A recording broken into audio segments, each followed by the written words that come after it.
Students, आज की इस वीडियो में हम प्रोनाउंस के बारे में पढ़ेंगे। प्रोनाउंस प्रोनाउंस क्या होते हैं? जो वर्ड नाउन की जगह पे यूज़ किए जाते हैं। जैसे एक सेंटेंस में एक से जब ज़्यादा बार नाउन आता है तो हम नाउन वर्ड को बार बार नहीं लिखते। नाउन की जगह पर कोई दूसरा वर्ड यूज़ करते हैं, उसको हम प्रोनाउन कहते हैं। तो प्रोनाउन से हमें क्या ज़रूरत होती है? प्रोनाउन की हमें ज़रूरत इसलिए होती है जो कि नाउन को रिपीट होने से बचाने के लिए।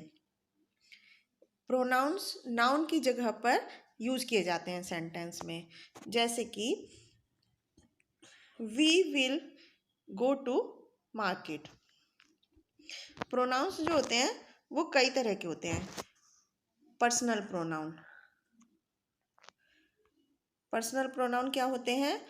जो वर्ड किसी पर्सन, एनिमल या चीज़ की जगह पर यूज़ किए जाते हैं उन्हें हम पर्सनल प्रोनाउन बोलते हैं। जैसे कि we will go to the market today. मतलब यहाँ पर हम वी जो है एक प्रोनाउन है जो कि किसी पर्सन की जगह पे यूज़ हुआ है। तो इस तरह से पर्सनल प्रोनाउन वो होते हैं जो किसी पर्सन, एनिमल या थिंग्स की जगह पर नाम के बदले यूज़ किए जाते हैं। अब पर्सनल प्रोनाउन जो होते हैं वो 3 टाइप्स के होते हैं। नंबर 1 होता है फर्स्ट पर्सन। मतलब फर्स्ट पर्सन किसी को बोलते हैं? जो बोलने वाला है। जैसे कि आई डू माई वर्क, तो आई जो है वो पर्सनल प्रोनाउन है। सेकंड होता है जिससे हम बात कर रहे होते हैं, जो सुन रहा होता है, उसको हम लिसनर बोलते हैं। उसको हम सेकंड पर्सन बोलते हैं। जैसे मैं आपसे बात कर रही हूँ तो मैं स्पीकर हुई, बोलने वाली, और आप सुनने वाले हुए, तो इसको हम यू या योर वर्ड से शो करते हैं। नेक्स्ट हमारा होता है थर्ड पर्सन। थर्ड पर्सन क्या होता है? जब हम किसी दूसरे व्यक्ति से किसी और के बारे में बात कर रहे होते हैं। जैसे मैं आपसे बात कर रही हूँ किसी तीसरे के बारे में, तो उसको हम बोलते हैं थर्ड पर्सन। वो कोई एनिमल भी हो सकता है, कोई थिंग भी हो सकती है, या कोई भी पर्सन हो सकता है। तो इसको हम थर्ड पर्सन बोलते हैं। इसकी जगह पर हम कौन से प्रोनाउन यूज़ करते हैं? जैसे ही, हिम, हिज, शी, हर। तो इस तरह से सिंगुलर और प्लूरल 2 तरह के प्रोनाउंस हम यूज़ करते हैं। जैसे हर्स, उसका, ये जो है वो सिंगुलर प्रोनाउंस हैं। और देयर्स, देम, दे, ये एक से ज़्यादा लोगों के लिए यूज़ किए जाते हैं। इनको हम प्लूरल प्रोनाउन बोलते हैं। अब हम कुछ एग्जाम्पल्स की सहायता से समझेंगे। जैसे कि फर्स्ट एग्जाम्पल में she gave the pen to me, यहाँ पर मी लिखेंगे।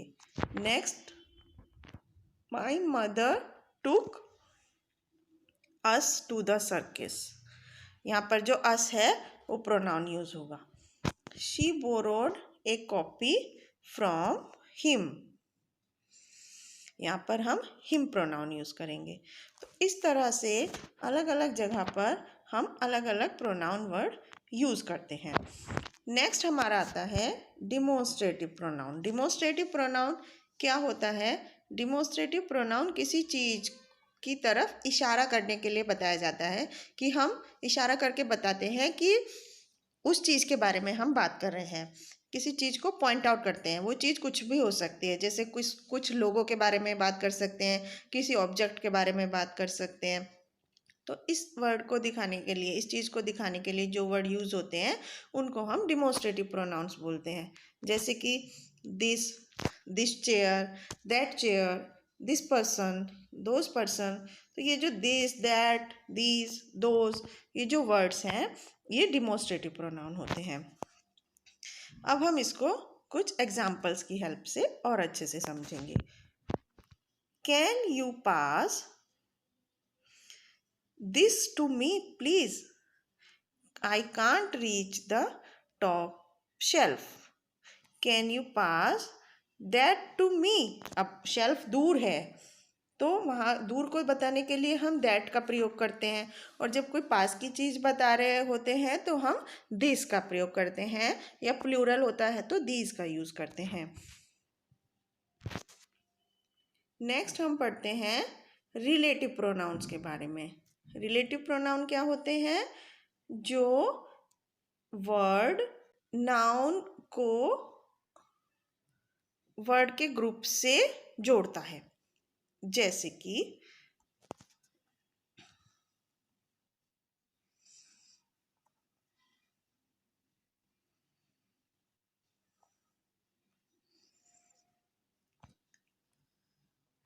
Is this the house that you bought recently. अब इसमें एक नाउन है हाउस और दूसरा नाउन है बॉट रिसेंटली। तो अब इसमें एक नाउन जो है वो किसी पर्सन से जुड़ रहा है, तो ये जो रिलेटिव प्रोनाउन होते हैं इसमें एक के बाद दूसरा आता है, जैसे is this the house that you bought recently, this is the gift that I bought for you. तो इसमें दूसरा सेंटेंस पहले से रिलेटेड होता है, जैसे कि ये वो गिफ्ट है जो मैंने तुम्हारे लिए खरीदा था, this is the gift that I bought for you. Are you the person who was looking for me yesterday. क्या तुम वही आदमी हो जिसे मैंने कल देख रहा था। तो इस तरह से हम रिलेटिव प्रोनाउन का यूज करते हैं।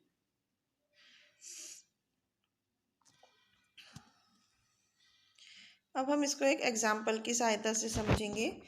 She is my teacher, I have a lot of respect for her. तो हम इसको क्या लिखेंगे? She is my teacher whom I respect a lot. Next है the car was stolen, he had bought it recently. तो हम इसको क्या लिखेंगे?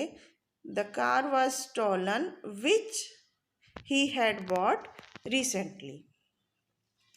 इस तरह से हम रिलेटिव प्रोनाउन का यूज़ करते हैं।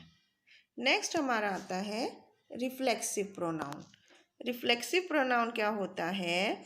जब किसी सेंटेंस में सब्जेक्ट जो होता है वो ही रिसीवर होता है, काम करने वाला भी होता है, उसको हम रिफ्लेक्सिव प्रोनाउन करते हैं। जो सब्जेक्ट मतलब जो काम करने वाला है, जो मेन है नाउन या प्रोनाउन, वो ही काम करने वाला होता है। जैसे कि माई, आई की जगह हम माई सेल्फ यूज़ करते हैं। जैसे ही cooked the food for himself, उसने अपना खाना खुद बनाया। तो ही के साथ हम अपने आप के लिए हिमसेल्फ यूज़ करते हैं, माई के लिए माई सेल्फ यूज़ करते हैं। तो अभी जैसे माई सेल्फ, अवर सेल्फ, ये जो है फर्स्ट पर्सन के एग्जाम्पल हैं। सेकेंड पर्सन में क्या हो जाता है? योर सेल्फ, सिंगुलर में योर सेल्फ, प्लूरल में योर सेल्फ, थर्ड पर्सन में हिम सेल्फ, हर सेल्फ। तो इस तरह से हम रिफ्लेक्सिव प्रोनाउन का यूज़ करते हैं। अब हम कुछ एग्जाम्पल देखते हैं। The greedy boy served himself before anyone else. You can't blame yourself for other people's mistake. तो you के लिए yourself रिफ्लेक्सिव प्रोनाउन। तो इस तरह से हम प्रोनाउंस का यूज़ करते हैं। नेक्स्ट हमारा आता है इंटेरोगेटिव प्रोनाउन। इंटेरोगेटिव प्रोनाउन क्या होते हैं? जो प्रोनाउन क्वेश्चन पूछने के लिए यूज़ किए जाते हैं, जैसे हु, whom, which, what। ये ऐसे वर्ड हैं जिनको हम किसी सेंटेंस में क्वेश्चन पूछने के लिए यूज़ कर सकते हैं, और इसको हम वर्ब से पहले लगाते हैं ज़्यादातर। जैसे कि who will introduce the writer, तो यहाँ पे हु एक क्वेश्चन के जैसे यूज़ हुआ है। व्हाट डू यू वांट, तो इसमें व्हाट से क्वेश्चन बन गया। तो इस तरह से हम इंटेरोगेटिव प्रोनाउन का यूज़ करते हैं। अब हमें कौन सी बातें ध्यान में रखनी चाहिए कि हमें इंटेरोगेटिव प्रोनाउन के लिए हु, व्हाट, विद, whom, ये सब वर्ब से पहले यूज़ करना चाहिए।